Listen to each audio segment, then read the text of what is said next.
বরিশাল থেকে খুব কাছেই ৩ গম্বুজ বিশিষ্ট প্রাচীন মসজিদ, যা সামনাসামনি দেখতে অনেক বেশি সুন্দর। এই মসজিদের ইতিহাস এবং এই মসজিদে কিভাবে যাবেন সবকিছু নিয়ে বিস্তারিত থাকছে এই ভিডিওতে, সো ভিডিওটি সম্পূর্ণ দেখতে থাকুন।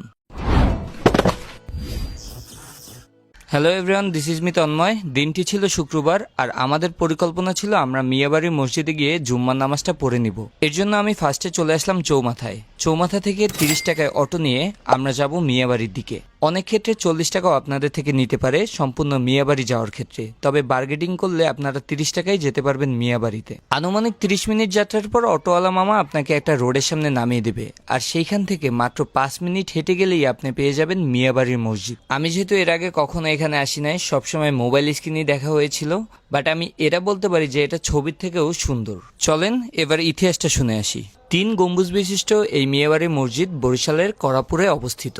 উইকিপিডিয়ার মতে এই মসজিদের প্রতিষ্ঠাতা হায়াত মাহমুদ ইংরেজ শাসনের বিরুদ্ধে বিদ্রোহ করার কারণে প্রিন্স অফ ওয়েলস দ্বীপে নির্বাসিত হন এবং তার বুজুর্গ উমেদপুরের জমিদারিও কেড়ে নেওয়া হয়। দীর্ঘ 16 বছর পরে দেশে ফিরেই তিনি 2টি দিঘি এবং দোতলা এই মসজিদটি নির্মাণ করেন।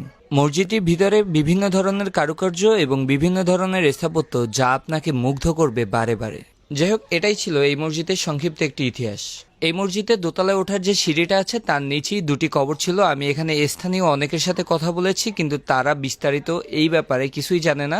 তবে ধারণা করা হয় এই 2টি কবর হচ্ছে যারা এই মসজিদটি স্থাপনার কাজে জড়িত ছিল তাদের। যাই হোক, এই ভিডিওটি এই পর্যন্তই, আর এখন আমাদের সময় হচ্ছে বাড়ি ফিরে যাওয়ার।